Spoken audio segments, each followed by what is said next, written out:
पावन अवसर पर हम मंगलाचरण करेंगे, जो कि आज सिद्ध शिला में विराजमान है, जो कि आज ऊपर विराजमान है और वहीं से सबके लिए आनंद का स्रोत बहा रहे हैं, स्वयं भी आनंद रस में निमग्न है। ऐसे प्रभु का हम आज मंगलाचरण कर रहे हैं। वे रामचंद्र भगवंत आज ऊपर स्वर्गों के भी ऊपर आनंद रस में निमग्न है। कहाँ है रामचंद्र जी? आज आनंद रस में निमग्न है, वहां पर ऊपर स्वर्गों में भी ऊपर सर्वोच्च स्थान जिन्होंने प्राप्त किया है। ऐसे रामचंद्र भगवंत के चरणों में अपन सब मंगलाचरण करेंगे। श्री रामचंद्र विरागे भज मने, सर्व ज्ञान कला सदन, संसार तारक दुख निवारक, जन्म जरि मृत्यु क्षय करन। श्री रामचंद्र विराग भज मने, सर्व ज्ञान कला सदन, संसार तारक दुख निवारक, जन्म जरि मृत्यु क्षय करन। श्री राम जय राम। जय बोलिए 1008 सर्वज्ञ श्री रामचंद्र भगवंत की। परम पूज्याचे श्री आदि सागर जी महाराज की, परम पूज्याचे श्री महावीर कीर्ति महाराज की, परम पूज्याचे श्री विमल सागर महाराज की, परम पूज्याचे श्री सन्मति सागर महाराज की, परम पूज्याचे गुरु सुंदर सागर महाराज की, अहिंसा में विश्व धर्म की, जिनवाणी माता की, 108 सुनाई मती माता की जय, का संग की जय। जन्मभूमि एक श्लोक आता था जब हम बचपन में पढ़ते थे, जननी जन्मभूमि स्वर्गादपि गरीयसी। यह जन्मभूमि स्वर्ग से भी बड़ी होती है। जिस प्रकार से माता बड़ी होती है, उसी प्रकार से जन्मभूमि भी माता के गौरव को प्राप्त करती है। ऐसी आज शाश्वत जन्मभूमि पर एक विशेष कार्य हो रहा है और उस विशेष कार्य की अनुमोदना हेतु आप सब यहाँ पर उपस्थित हुए हैं। जन्मभूमि जहाँ पर महापुरुषों का जन्म होता है, अनादिकाल से यह अयोध्या शाश्वत जन्मभूमि है।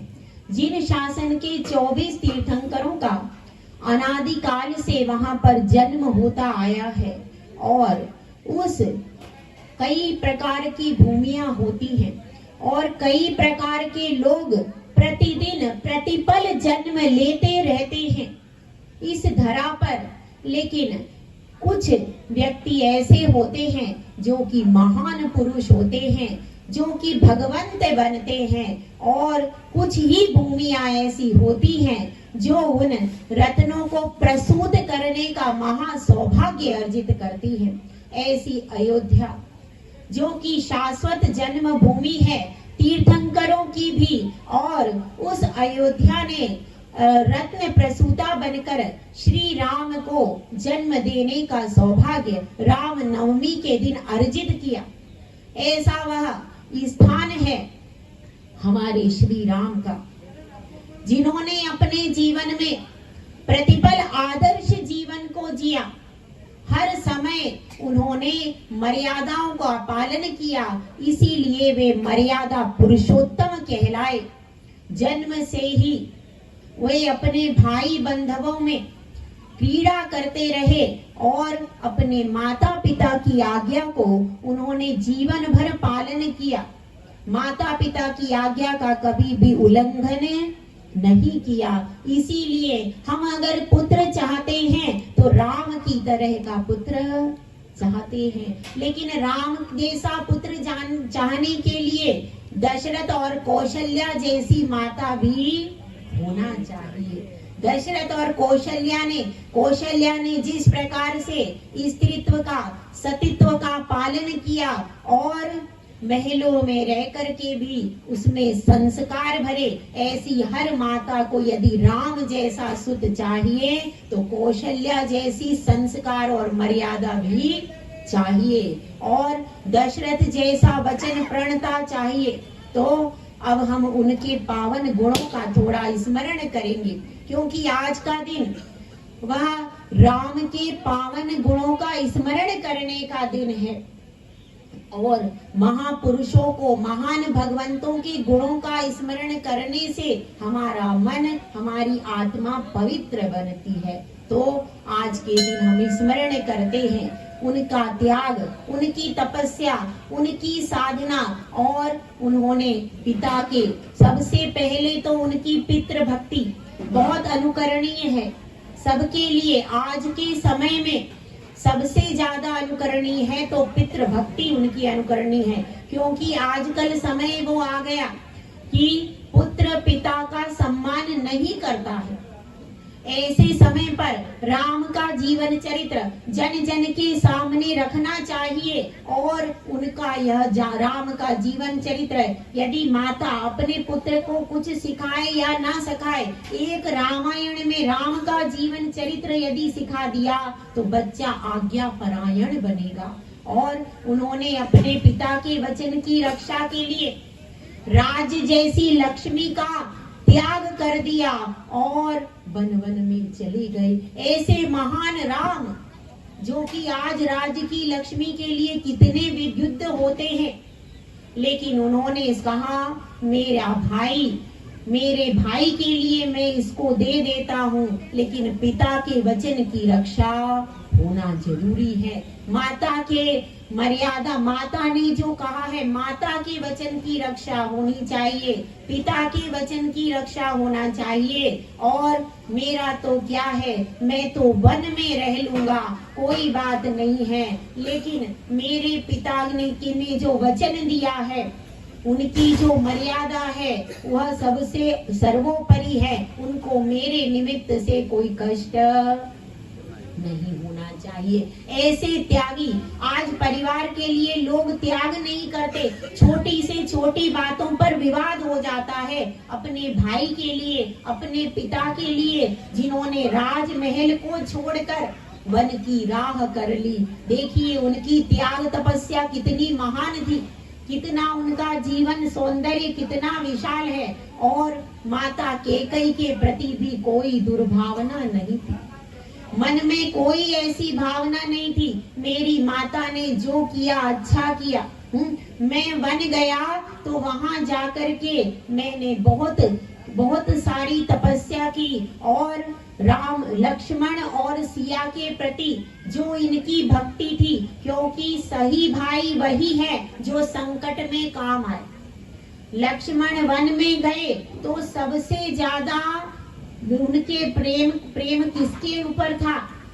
लक्ष्मण सबसे ज्यादा उनके प्रति प्रेम वाले थे, तभी वे महलों में साथ रहने वाला वास्तव में साथी, जो वन में कंटकों की राह में साथ में चलता है, वह असली भाई होता है। तो ऐसे भाई, और पत्नी जो महलों में रह रही है, उस पत्नी का कोई मूल्य नहीं है, कोई बात नहीं, महलों में सब रह लेते हैं, लेकिन उस कंट की डगर पर जिसने वन में फल फूल खा करके और अपने पति का साथ दिया, उस पत्नी को धन्य है। इसीलिए आज राम सिया का गुणगान गली गली में हो रहा। उनका आदर्श चरित्र है, उनका आदर्श सतीत्व है कि उस सती ने अपने प्राणों की बाजी लगा दी।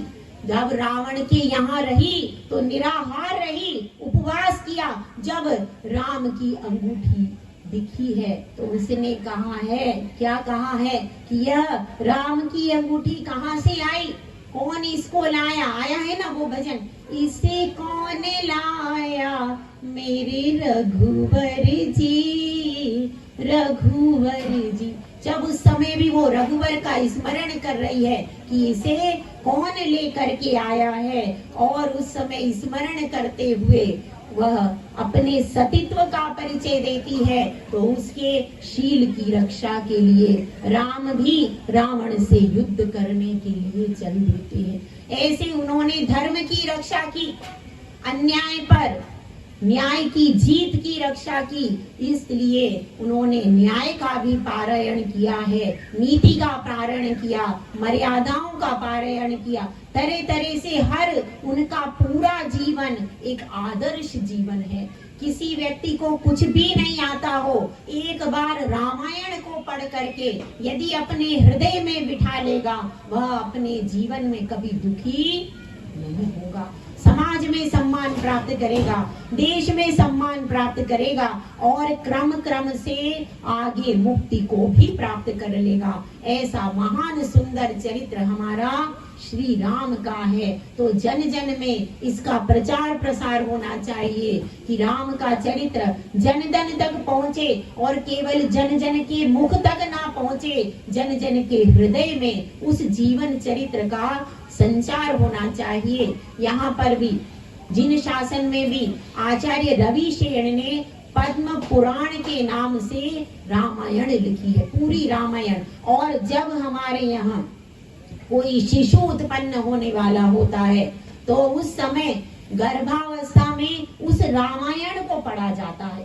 जिसमें पूरा राम सिया का जीवन चरित्र होता है और उसके द्वारा संस्कार कराए जाते। हमारे यहाँ लगभग सभी स्त्रियां गर्भावस्था में उस रामायण को पढ़ती हैं, 9 महीने तक उसका पारायण करती। ऐसा महान ग्रंथ वह रामायण है, जिसमें जीवन में जो भी पढ़ता है उसको भाई के साथ कैसा रहना है यह भी आ जाता है, पिता के साथ कैसे आज्ञा का अनुसरण करना है यह भी आ जाता है, माता के साथ कैसा व्यवहार करना है यह भी सीख जाता है। इस प्रकार से एक परिवार में मर्यादा को कैसे रखना है यह पूरा कहाँ पर सिखाया है, रामायण में सिखाया। वह महान पवित्र ग्रंथ है और जन जन में उसी ग्रंथ का प्रचार प्रसार होना चाहिए। राम केवल किसी धर्म के, किसी संप्रदाय के नहीं है, वे तो जन जन के राम हैं। उनके लिए अमीर गरीब छोटे बड़े का कोई भेद नहीं था, उनके लिए वे प्रजा पालक थे और राम राज्य की स्थापना की उन्होंने। तो उसमें उनके लिए शबरी भी वैसी ही थी और राज्य लक्ष्मी से भी विभूषित कोई कन्या हो तो वो भी वैसी थी। वो भक्त वत्सल थे सबके लिए, जहाँ पर प्रेम था वहीं पर राम चले गए। इसीलिए शबरी ने गाया, मेरी झोपड़ी के भाग आज खुल जाएंगे, राम आएंगे, राम आएंगे, आएंगे राम आएंगे, मेरी झोपड़ी के भाग आज खुल जाएंगे, राम आएंगे। शबरी ने भी गाया और सीता ने भी गाया कि रावण की अशोक वाटिका में बैठी है सीता, लेकिन वो भी वहाँ कह रही है मेरे रघुवर जी कब आएंगे, उनकी आस लेकर के बैठी है। भोजन पानी नहीं किया, हमारे पद्म पुराण में आता है 11 दिन तक वह सिया उसमें अशोक वाटिका में निराहार रहती है। जब हनुमान अंगूठी ऊपर से डालते हैं और कहते हैं कि माता तुम चिंता नहीं करो, राम को अब यहाँ का संदेशा मिल गया है, तुम भोजन पानी ग्रहण करो, तो वह सिया मुख में पानी डालती। ऐसी पतिव्रता नारी हम सबका आदर्श है वह सिया। और राम ने भी बाद में जिन शासन के अनुसार बाद में उन्होंने तपस्या की और तपस्या करके कर्मों को क्षय करके स्वर्ग में सर्वोच्च स्थान पर पहुंचे हैं। और इसी प्रकार की हम सब की भी भावना है कि हम भी उनकी आराधना करके और उसी प्रकार से अपने जीवन को भी धन्य बना ले। तो वे आज वहां पर बैठे हैं, शिवालय में ऊपर बैठे हैं, शिवालय में वहां पर अपने जीवन को धन्य कर रहे हैं। तो उन सब की हमारी भावना उनके चरित्र को, अब इसी प्रकार से आप लोग आए हो और यहाँ पर सब यह जो कार्य है यह एक बृहद कार्य होना चाहिए और जन जन में राम का चरित्र जन जन के बीच पहुंचना चाहिए, जिससे कि जन जन जुड़े और जन जन अयोध्या तक जा करके और अपनी भावना उन राम के चरणों में प्रेषित करे। जहाँ पर उनका जन्म हुआ वह स्थान पवित्र है, वह स्थान सिद्ध भूमि के तुल्य है। जहाँ पर उनका जन्म हुआ है तो ऐसी हम सब भावनाएं भाते हैं और उस रामचरितमानस को केवल पन्नों में कैद करके नहीं रखना भाई, उसको तो जीवन में उसका एक एक शब्द पवित्र है, उसको जीवन में उतारना है और उतार करके अपने आप को भी पवित्र कर लेना है। तो इसका जगह जगह पाठ हो और लोग जिससे मर्यादा का पालन करना सीखे, जिन्होंने कभी भी जन जन की प्रजा की बात का अवमानना नहीं की। अगर धोबी ने भी एक बात कही है तो उस बात का भी मूल्य है, भले ही वह निम्न जाति का कहा जाता, लेकिन नहीं, अगर मेरी प्रजा में एक व्यक्ति ने भी कोई बात कही है और किसी के निमित्त से यदि मर्यादा का पालन होता है तो मेरी राज लक्ष्मी एक तरफ है और जनतंत्र एक तरफ है। ऐसा दिव्य न्याय उस महामना ने किया था। उस महान पुरुष का अनुसरण जन जन के लिए करने योग्य है। आज हमारे यहाँ से मर्यादाएं लुप्त होती जा रही हैं, सतीत्व का अनुहरण हो रहा है। इस प्रकार की यदि जन जन में सीता के सतीत्व का गौरव हो और राम की मर्यादा हो तो आज हमारा भारत बहुत महान बनेगा और विश्व की ऊंचाइयों को छूने के लिए कुछ ज्यादा नहीं करना भैया।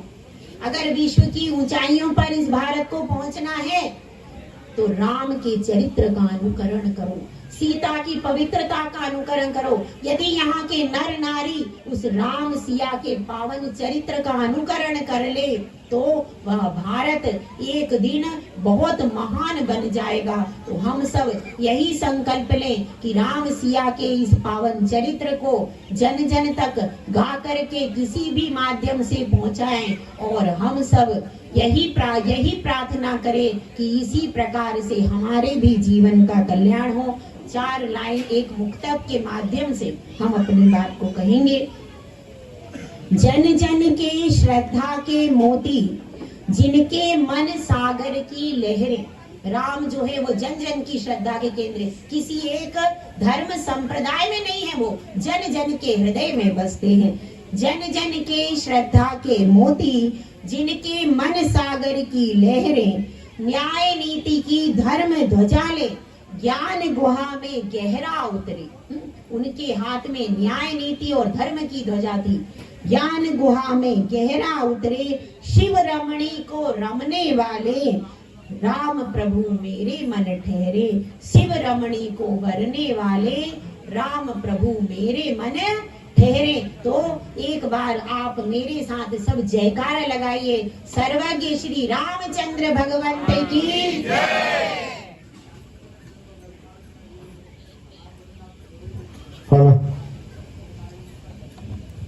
श्यावर रामचंद्र भगवान की जय। सभी का दिगंबर जैन समाज कलिंद्रा का